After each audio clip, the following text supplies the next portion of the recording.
Myself, Jancy Sebastian, one of the faculties of Logic School of Management. My subject is Economics. Today we are discussing about cost analysis. Production function concerned with the input-output relationship, that is production function. Cost analysis concerned with the financial aspects of production. Okay, then let's start with the different types of cost. What is the difference between accounting cost and economic cost? Accounting cost are explicit cost and includes all the payments made by the entrepreneur to the suppliers of productive resources. For example, employees' wages, raw materials cost, cost of storage, etc. So these are the price of hired factors of production. What is economic cost? Economic cost includes both explicit and implicit cost. It do not appear in the financial statement of the company. For example, if an entrepreneur would have earned income, had he sold his service to others instead of working on his own business organization. So it is price of owned factors of production. I repeat, accounting cost, it is price of hired factors of production, whereas economic cost, it is price of owned factors of production. നമ്മൾ accounting cost എന്ന് പറയുന്നത് നമ്മൾ എന്താണ് books of അക്കൗണ്ടിൽ entry ചെയ്യുന്നത്, എംപ്ലോയീസിന് കൊടുക്കുന്ന wages, ബിൽഡിങ്ങിന് കൊടുക്കുന്ന rent, ഇതെല്ലാം തന്നെ നമ്മൾ ബുക്സ് ഓഫ് അക്കൗണ്ടിൽ നമ്മൾ എൻട്രി ചെയ്യുന്നു. It is accounting cost. Economic cost എന്ന് പറയുമ്പോൾ അവിടെ ഒരു ഓണ്ടർപ്രണർ, നമ്മൾ ഒരു എക്സാമ്പിൾ പറഞ്ഞത്, ഒരു ഓണ്ടർപ്രണർ അയാൾ സ്വന്തം സ്ഥാപനത്തിൽ സ്വന്തം ബിൽഡിങ്ങിലാണ് അയാൾ ബിസിനസ് ചെയ്യുന്നതെന്നുണ്ടെങ്കിൽ അയാളുടെ ബിൽഡിങ്ങിന് റെന്റ് എന്നും പറഞ്ഞിട്ട് അയാൾക്ക് അതിൽ എൻട്രി ചെയ്യാനായിട്ട് സാധിക്കില്ല. ദാറ്റ് ഈസ് ബുക്സ് ഓഫ് അക്കൗണ്ടിൽ എൻട്രി ചെയ്യാനായിട്ട് സാധിക്കില്ല. It is known as economic cost. So accounting cost, it is price of hired factors of production, whereas economic cost, it is price of owned factors of production. And the next classification, it is total outlay cost and opportunity cost. What is total outlay cost? It is the cost which is actually incurred by the firm. It is total outlay cost. നമ്മൾ നേരത്തെ example പറഞ്ഞത്, നമ്മൾ raw മെറ്റീരിയൽസിന് കൊടുക്കുന്ന cost, നമ്മൾ എംപ്ലോയീസിന് കൊടുക്കുന്ന wages, ഇതെല്ലാം തന്നെ നമ്മൾ ടോട്ടൽ ഔട്ട്ലേ കോസ്റ്റ് ഇൻക്ലൂഡ് ചെയ്യുന്നതാണ്. അപ്പോൾ ഒരു ഫേമിന് എത്രയാണ് കോസ്റ്റ് ആകുന്നത്, അതാണ് total outlay cost. So what is opportunity cost? Opportunity cost is the amount that is forgone in choosing one activity over the next best alternative. നമ്മൾ എക്സാമ്പിൾ നേരത്തെ പറഞ്ഞു, ഒരു ഓണ്ടർപ്രണർ സ്വന്തം സ്ഥാപനത്തിൽ അയാളുടെ സ്വന്തം ബിൽഡിങ്ങിലാണ് അയാൾ ബിസിനസ് കണ്ടിന്യൂ ചെയ്യണമെന്നുണ്ടെങ്കിൽ ഒരിക്കലും ആ ബിൽഡിങ്ങിന് റെന്റ് എന്ന് പറഞ്ഞു, അതല്ലെങ്കിൽ അയാളുടെ സാലറി എന്ന് പറഞ്ഞു അയാൾക്ക് അതിൽ ഫിനാൻഷ്യൽ സ്റ്റേറ്റ്മെന്റിൽ അയാൾക്ക് എൻട്രി ചെയ്യാനായിട്ട് സാധിക്കില്ല. It is known as opportunity cost. അപ്പോൾ അവിടെ അയാൾ എത്രയാണോ സാക്രിഫൈസ് ചെയ്യുന്നത്, ഇപ്പോൾ ഫോർ എക്സാമ്പിൾ അയാൾക്ക് വേറെ ഒരു സ്ഥാപനത്തിൽ ജോലി ചെയ്യുമ്പോൾ അവിടെ 40,000 rupees അയാൾക്ക് സാലറി കിട്ടുന്നുണ്ടെങ്കിൽ ആ 40,000 rupees ആണ് അയാളുടെ opportunity cost. So these are the difference between total outlay cost and opportunity cost. And the next classification, it is traceable or direct cost, non-traceable or indirect cost. What is traceable cost? Traceable costs are identified and are traceable to a particular product or a plant or a department.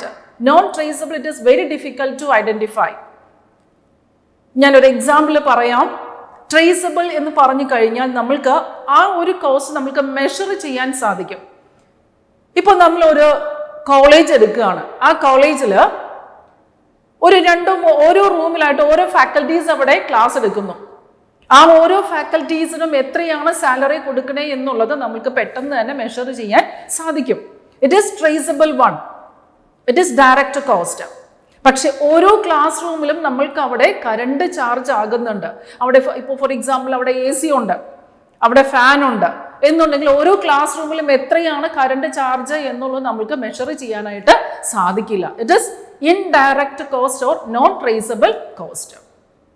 So traceable cost എന്ന് പറഞ്ഞു കഴിഞ്ഞാൽ നമ്മൾക്കത് departmental vice അതല്ലെങ്കിൽ ഓരോ product vice ആയിട്ട് നമ്മൾക്കത് measure ചെയ്യാൻ സാധിക്കും. പക്ഷെ നോൺ ട്രേസബിൾ കോസ്റ്റ് എന്ന് പറഞ്ഞു കഴിഞ്ഞാൽ നമ്മൾക്ക് ഓരോ ഡിപ്പാർട്ട്മെന്റ് വൈസിൽ നമ്മൾക്കത് മെഷർ ചെയ്യാൻ സാധിക്കില്ല. Next classification it is incremental cost and sunk cost.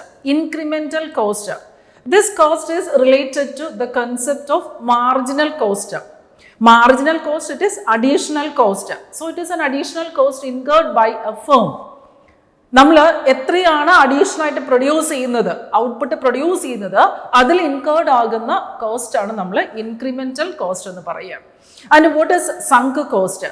Sunk cost is it is already incurred once and it cannot be recovered. It is known as sunk cost. ഇപ്പോൾ incremental cost നമുക്ക് example പറയാം. ഒരു machinery, worn out ആയ machinery നമ്മൾ replace ചെയ്യുന്നു. Sunk കോസ്റ്റിന് best example ആണ് advertisement അല്ലെങ്കിൽ റിസർച്ച് ആൻഡ് ഡെവലപ്മെന്റ്. അതിനൊക്കെ വരുന്ന കോസ്റ്റുകളെല്ലാം തന്നെ സങ്ക് കോസ്റ്റ് ആണ്. So these are the difference between incremental cost and sunk cost. And the next classification it is historical cost and replacement cost. Historical cost, it is otherwise known as past cost. It is already incurred. നമ്മൾ ഒരു ബിസിനസ്സിൽ എന്തെല്ലാം കാര്യങ്ങൾ നമ്മൾ അതിനകത്ത് install ചെയ്ത് അതിൽ എത്രയാണ് നമുക്ക് കോസ്റ്റ് ആയത്, what we enter in the books of account are called historical cost. Next, replacement cost. These costs incurred by the firm for replacing an old asset. നമ്മൾ ഏതെങ്കിലും ഒരു മെഷീൻ ഡാമേജ് ആയിട്ടുണ്ടെങ്കിൽ ആ മെഷീൻ നമ്മൾ റീപ്ലേസ് ചെയ്യുമ്പോൾ നമ്മൾക്കാകുന്ന cost ആണ് നമ്മൾ replacement cost പറയുന്നത്. So historical cost it is already incurred, നമ്മുടെ പാസ്റ്റ് കോസ്റ്റ് ആണ്. റീപ്ലേസ്മെന്റ് കോസ്റ്റ് എന്ന് പറഞ്ഞാൽ നമ്മളുടെ അസറ്റ് നമ്മൾ അത് ചേഞ്ച് ചെയ്യുമ്പോൾ നമ്മൾക്കാകുന്ന കോസ്റ്റ് ആണ് replacement cost. And the next classification it is fixed cost and variable cost. Fixed cost are cost that is incurred in fixed factors of production. For example, നമ്മൾ ഒരു business നമ്മൾ start ചെയ്യുന്നതിന് നമ്മൾ building നമ്മൾ റെന്റിനെടുക്കും. അതുപോലെ നമ്മൾക്ക് അവിടെ മെഷീനറീസ് വേണം, ഇത്രയും കാര്യങ്ങൾ വേണം. ഇതെല്ലാം നമ്മൾ ഫിക്സ്ഡ് ഫാക്ടേഴ്സ് ആണ്. അതൊരിക്കലും ഔട്ട്പുട്ടുമായിട്ട് റിലേറ്റഡ് അല്ല. അതിനെയാണ് നമ്മൾ ഫിക്സ്ഡ് കോസ്റ്റ് എന്ന് പറയാം. The next it is variable cost. It is vary with output. നമ്മൾ എത്രയാണ് ഔട്ട്പുട്ട് അല്ലെങ്കിൽ നമ്മുടെ പ്രൊഡക്ഷൻ പ്രോസസ്സ് നമ്മൾ സ്റ്റാർട്ട് ചെയ്യുമ്പോൾ അവിടെ നമ്മൾക്കാകുന്ന കോസ്റ്റ് ആണ് വേരിയബിൾ കോസ്റ്റ്. ഫോർ എക്സാമ്പിൾ, നമുക്ക് റോ മെറ്റീരിയൽസ് ആവശ്യമുണ്ട്. അപ്പോൾ റോ മെറ്റീരിയൽസ് നമ്മൾ ഇൻസ്റ്റാൾ ചെയ്താൽ മാത്രമായിരിക്കും നമ്മൾക്ക് അവിടെ പ്രൊഡക്ഷൻ നമുക്ക് സ്റ്റാർട്ട് ചെയ്യാൻ പറ്റുക. So it is variable cost. Next we are moving to cost function. Cost function explain the relationship between cost and quantity of output. That is C is equal to F of Q. F that is function, Q is unit of output, C that is cost. ഇതിൽ നമ്മൾ different types of cost പഠിക്കുന്നുണ്ട്. Total cost, total variable cost, total fixed cost, then average cost, average variable cost, average fixed cost, then the last one it is marginal cost. ഇത്രയും types of cost ആണ് നമ്മൾ ഇതിൽ പഠിക്കുന്നത്. ഈ പറയുന്ന TBC, TFC, AC, MC, ABC, AFC ഇതെല്ലാം വെച്ചിട്ട് നമ്മൾ കുറച്ച് ഫോർമുല നമ്മൾ ഡെവലപ്പ് ചെയ്തിട്ടുണ്ട്. നമുക്ക് നോക്കാം അത് ഏതാണ് എന്നുള്ളത്. ടോട്ടൽ കോസ്റ്റ്, നമ്മൾ പ്രൊഡക്ഷൻ പ്രോസസ്സിൽ നമുക്ക് എത്രയാണ് കോസ്റ്റ് ആകുന്നത്, നമ്മൾ അവിടെ ഫിക്സ്ഡ് ഫാക്ടേഴ്സ് ഇൻസ്റ്റാൾ ചെയ്യുന്നുണ്ട്, അതായത് മെഷീനറീസ് എടുക്കുന്നുണ്ട്, ബിൽഡിംഗ് എടുക്കുന്നുണ്ട്, നമ്മൾ അവിടെ എംപ്ലോയീസിനെ വെക്കുന്നുണ്ട്, അതെല്ലാം വെക്കുന്നത് കൂടാതെ തന്നെ നമുക്ക് റോ മെറ്റീരിയൽസും ആവശ്യമാണ്. അപ്പോൾ ഫിക്സ്ഡ് ഫാക്ടേഴ്സിലും വേരിയബിൾ കോസ്റ്റിലും കൂടി വേരിയബിൾ ഫാക്ടേഴ്സിലും കൂടി നമ്മൾക്കാകുന്ന കോസ്റ്റാണ് ടോട്ടൽ കോസ്റ്റ് എന്ന് പറയാം. So total cost, it is total fixed cost plus total variable cost. Then what is average cost? Average cost, it is total cost per unit of output. So that is TC divided by Q. Q that is quantity of output. Then what is average variable cost? Total variable cost divided by quantity of output. And what is AFC, that is average fixed cost? How to find out?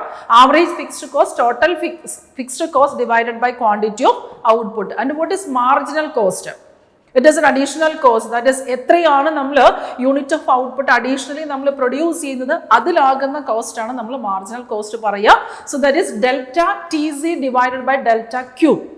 That is change in total cost divided by change in quantity of output.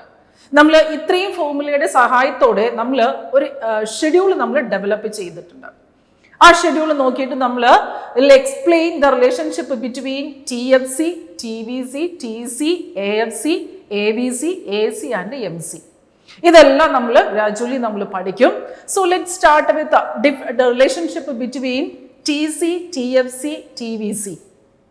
നമ്മൾക്ക് ഈ schedule നോക്കുമ്പോൾ അറിയാം, ഇത് നമ്മൾ short പീരീഡിൽ പഠിക്കുന്ന cost analysis ആണ്.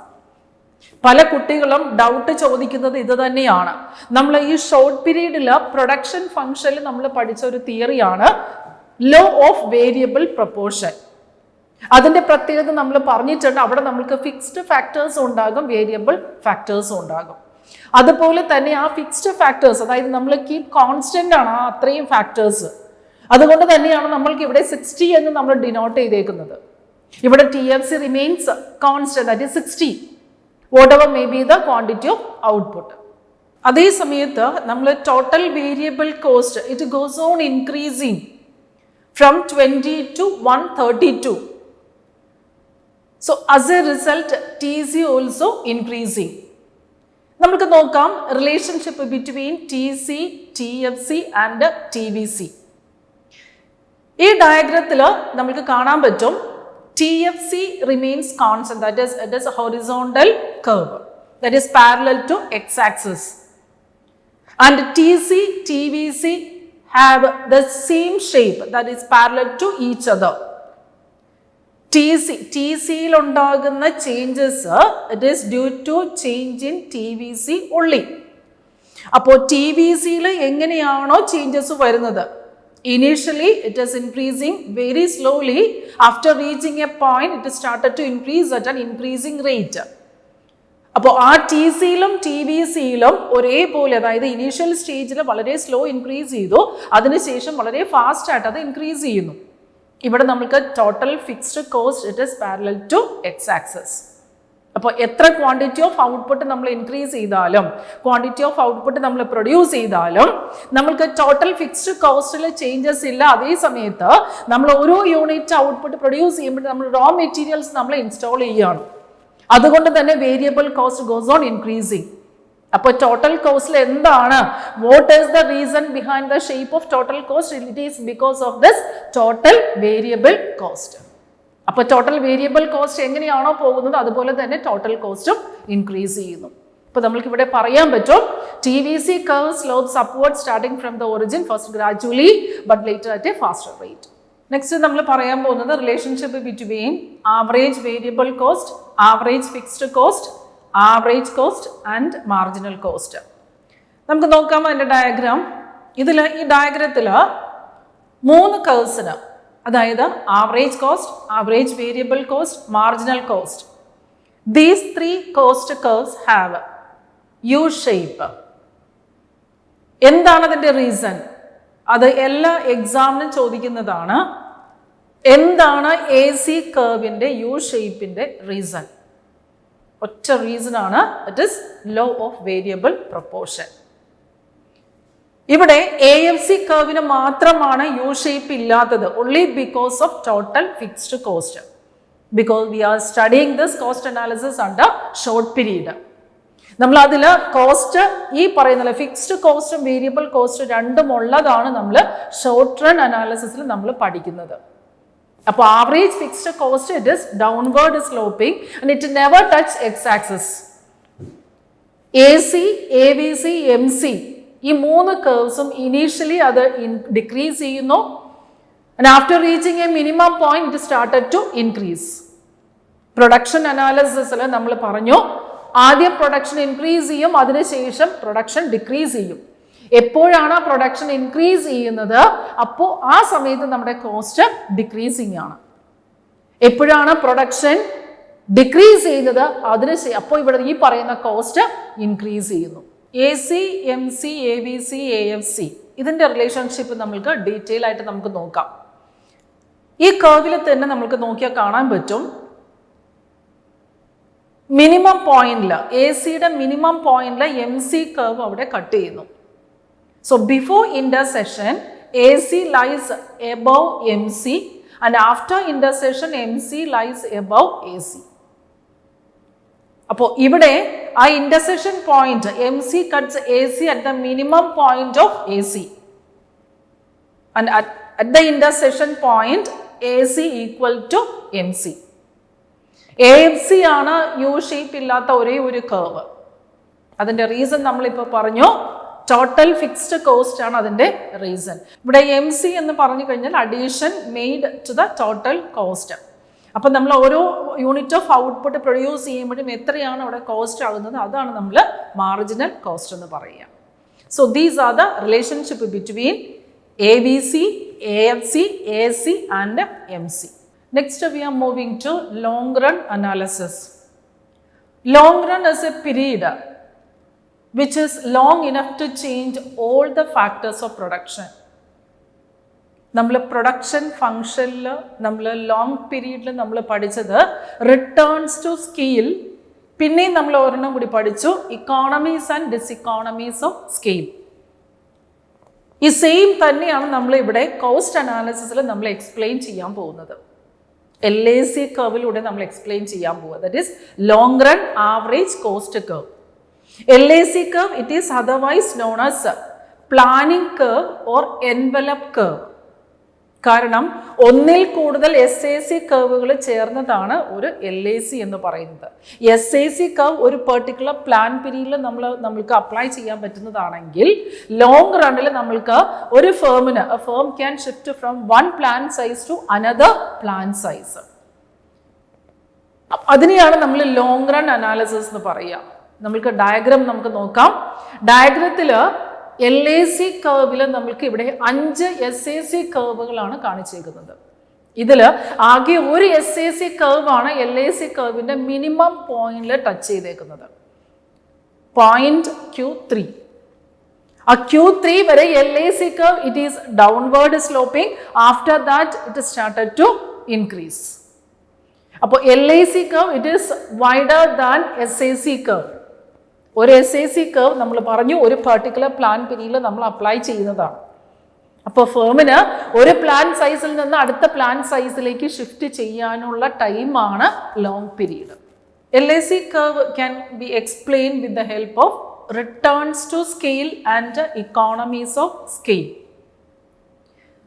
LAC കർവിൻ്റെ ഡൗൺവേർഡ് സ്ലോപ്പിംഗ്, അതായത് ഇനീഷ്യലി ആ കോസ്റ്റ് ഡിക്രീസ് ചെയ്യുന്നു, അതിനുശേഷം ഒരു പോയിന്റിന് ശേഷം അത് ഇൻക്രീസ് ചെയ്യുന്നു. അപ്പോൾ ഡിക്രീസ് ചെയ്യുന്നത് ആ ഒരു ഷേപ്പ് ഡൗൺവേർഡ് സ്ലോപ്പ് എന്ന് പറയുന്നത് അത് increasing returns to scale as well as economies of scale. ഇനി അപ്വേർഡ് സ്ലോപ്പിംഗ് LAC കർവ് Q3ക്ക് ശേഷം അത് ഇൻക്രീസ് ചെയ്യുന്നു. ആ increasing shape that reveals diseconomies of scale and decreasing returns to scale. Increasing returns to scale എന്ന് പറഞ്ഞു കഴിഞ്ഞാൽ more output than input. അവിടെ നമുക്ക് കോസ്റ്റ് കുറവാണ്. പക്ഷേ കോസ്റ്റ് ഇൻക്രീസ് ചെയ്യാന്ന് പറഞ്ഞാൽ അവിടെ input it is greater than output, അവിടെ കോസ്റ്റ് ഇൻക്രീസ് ചെയ്യും. അപ്പോൾ I repeat, downward sloping LAC it explain increasing returns to scale as well as economies of scale. അവിടെ എഫിഷ്യൻസി ഉണ്ട്, അതുകൊണ്ട് തന്നെ കോസ്റ്റ് അവിടെ ഡിക്രീസ് ചെയ്യുന്നു. ഒരു പോയിന്റിന് ശേഷം അവിടെ കോസ്റ്റ് ഇൻക്രീസ് ചെയ്യുന്നു, അവിടെയാണ് നമ്മൾ പറയുന്നത് diminishing returns to scale and diseconomies of scale. അപ്പോൾ പോയിന്റ് Q3 അതാണ് നമ്മൾ മിനിമം പോയിന്റ് എന്ന് പറയുക. അവിടെ വരേക്കും അവിടെ ഫേമിന് എക്സ്പാൻഡ് ചെയ്യാനുള്ള ഒരു ടൈമാണ്. അതിനുശേഷമുള്ള എക്സ്പാൻഷൻ എന്ന് പറയുന്നത് അവിടെ ഇൻഎഫിഷ്യൻസി ആണ്, അവിടെ കോസ്റ്റ് ഇൻക്രീസ് ചെയ്യും. So that is the end of this chapter. Logic, School of Management.